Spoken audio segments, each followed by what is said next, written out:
Hi everyone, नमस्कार दोस्तों। मैं हूं उदय कुमार, आप सभी का स्वागत है। दोस्तों, नीट 2022 में एक्सपेक्टेड कट ऑफ क्या रह सकता है ये मैं आपको बार बार बता चुका हूं। फिर भी बहुत सारे बच्चे जो बॉर्डर लाइन पे हैं वो अफवाह फैला देते हैं कि 19,000 रैंक का नहीं होगा। 20,000 रैंक वाले पूछ रहे हैं भाई हमारा हो जाएगा, मतलब इनको विश्वास ही नहीं है कि ये इनका हो चुका है। तो 600 वाले जो 600 से ऊपर स्कोर है जिनका वो 100% सेफ है वो बार बार ना पूछे। कोई 609 नंबर ला के भी पूछता है मुझे कॉलेज मिल जाएगा, और बच्चे उनका बहुत अच्छा रिप्लाई देते हैं, बोलते हैं कि ड्रॉप ले लो। क्योंकि वो ऐसे क्वेश्चन पूछते हैं कि 609 नंबर में ड्रॉप ले लूँ क्या, कॉलेज नहीं मिलेगा, ऐसे क्वेश्चन होते हैं बच्चों का। तो देखिए, बॉर्डर लाइन मार्क्स वाले के लिए भी मैं सोल्यूशन बताऊंगा। और एक और चीज डिस्कस करता हूं, क्या एमपी में एनएमसी बिल लागू होने से एआईक्यू में कोई फायदा होगा, इस पे भी हम डिस्कस कर रहे हैं इस वीडियो में।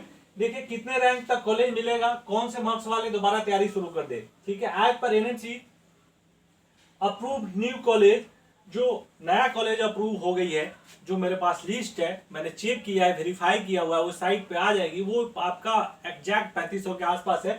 उसके 500 कुछ सीटें तो बिल्कुल 100% आ रही है, और 162 जो है जम्मू कश्मीर वाली वो भी आ रही है। तो 700 सीटें तो आपके आ ही गए। तो 700 का 2.5 गुना कितना होता है, आपके हो गए 1800 के आसपास, 1750 1800। तो 1800 रैंक जो है बढ़ेगा बढ़ेगा। आप अगर 21,000 में 1800 रैंक जोड़ देते हैं, ठीक है, तो 22,000 समथिंग हो जाता है। 22,500 तक तो टेंशन लेना ही नहीं आपको। अब फिर भी आप लोग अगर सोच रहे हो तो सोचते रहो, निगेटिविटी का कोई ये नहीं है। कितना मैं मोटिवेट करूं आप लोगों को, फिर भी आप मोटिवेट नहीं हो तो फिर कोई मतलब बच्चे जो बॉर्डर लाइन पे हो एकदम, जब तक इनको सीट नहीं मिल जाती तब तक चैन से नहीं बैठेंगे। अरे मतलब विश्वास करो, डाटा पे तो कम से कम विश्वास करो। चलो 22,500 से ऊपर वाले हैं उनके लिए जो पुराने कॉलेज में नहीं बढ़ेगा बढ़ेगा उसके ऊपर डिपेंड करता है, लेकिन यहां तक तो 22,500 तक बिल्कुल सेफ है। ठीक है, तो ये मैं आपको बता रहा हूं।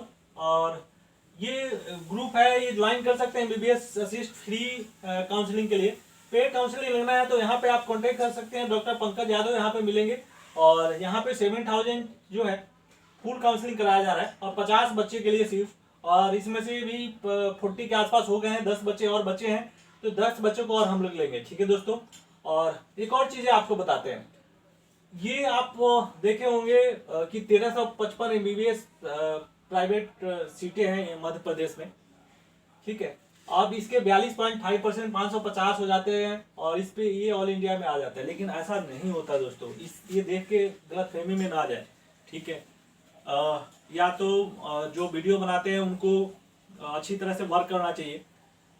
उसमें साफ साफ नोटिस में लिखा है, और आज तक कभी भी प्राइवेट कॉलेज का काउंसलिंग एमसीसी नहीं कराती, डीम्ड की कराती है। ठीक है, डीम्ड, सेंटर और ऑल इंडिया।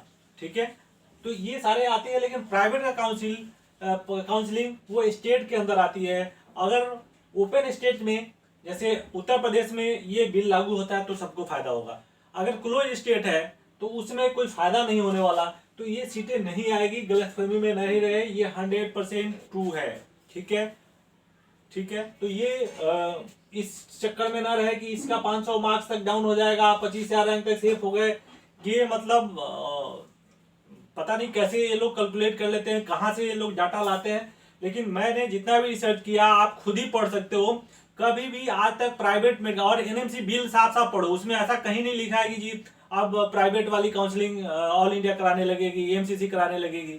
ऐसा कभी भी नहीं लिखा हुआ है एनएमसी बिल में। एनएमसी बिल में 50% सीटों का जिक्र है, प्राइवेट कॉलेज के 50% और डीम्ड यूनिवर्सिटी के 50% सीटें जो है उस पर गवर्नमेंट फी अवेलेबल हो जाएगी। लेकिन वो राज्य के अंतर्गत आता है, स्टेट के अंतर्गत आता है, और उसकी काउंसलिंग स्टेट के थ्रू ही होगी। ठीक है, और ओपन स्टेट है तो आप लोग मेरिट वाले, जैसे उत्तर प्रदेश हो गया एग्जाम्पल के तौर पे, तो वहां पे जाके आप काउंसलिंग कर सकते हैं। ठीक है, लेकिन क्लोज स्टेट में होता है तो आपको उससे कोई फायदा नहीं होगा, ये आप ध्यान में रखना। ठीक है दोस्तों, वहां के बच्चों को जरूर फायदा होगा, वहां की कट ऑफ काफी कम हो जाएगी। तो यहाँ ऑल इंडिया में सीटें नहीं आने वाली। ठीक है, अब आपको मैंने पहले भी बताया था ये डाटा कि सीटें काफी बढ़ी हुई है। यहाँ अगर इसमें देखेंगे तो एक और चीज है, यहाँ 21-22 का डाटा नहीं दिया हुआ है, तो इसलिए ज्यादा 21-22 में सीटें बढ़ी थी। और पार्लियामेंट में जब दिखाया गया तो यहाँ पे 21-22 देखेंगे आपको नहीं लिखा हुआ है, सोचे 22-23, तो यहाँ ज्यादा डिफरेंस दिख रहा है। मैंने बहुत डीप एनालिसिस किया हूँ, और मैंने आपको बताया था कि 2.5 गुना सीटें मिल जाती है। ठीक है, तो अब जो है जिनका 22,500 से ऊपर वाले रैंक है वो पढ़ाई शुरू कर सकते हैं, मतलब तैयारी रख देंगे। चांस है, हम ये नहीं बोल रहे अभी अभी चांस है, कहां तक बताया हूं 24,500 तक चांस है।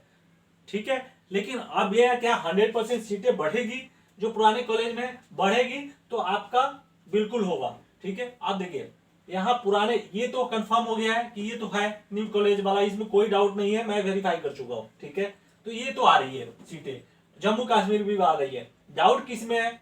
न्यू एम्स में, यहाँ डाउट है। डाउट है इसमें क्या पार्लियामेंट में बोला तो क्या इस बार लागू हो रही है?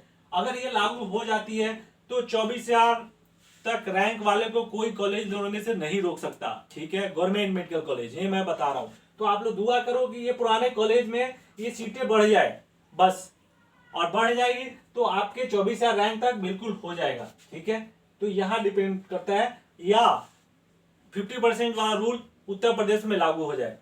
ठीक है, वैसे स्टेट में लागू हो जाए जहां ओपन स्टेट है, बस आपको 24-25,000 रैंक तक कोई नहीं रोक सकता फिर। ठीक है, तो ये चीजें ये मैं आपको दिखा चुका हूं कि कहां तक चांस बन रही है।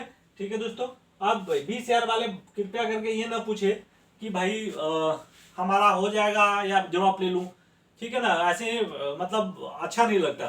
ठीक है, आप सेफ हो, आप मौज करो, आप काउंसलिंग में भाग लो। ठीक है दोस्तों, तो चैनल पे नया है तो लाइक कीजिए, सब शेयर कीजिए, सब्सक्राइब कीजिए, कोई क्यूरी है तो कमेंट कीजिए। Thank you, bye.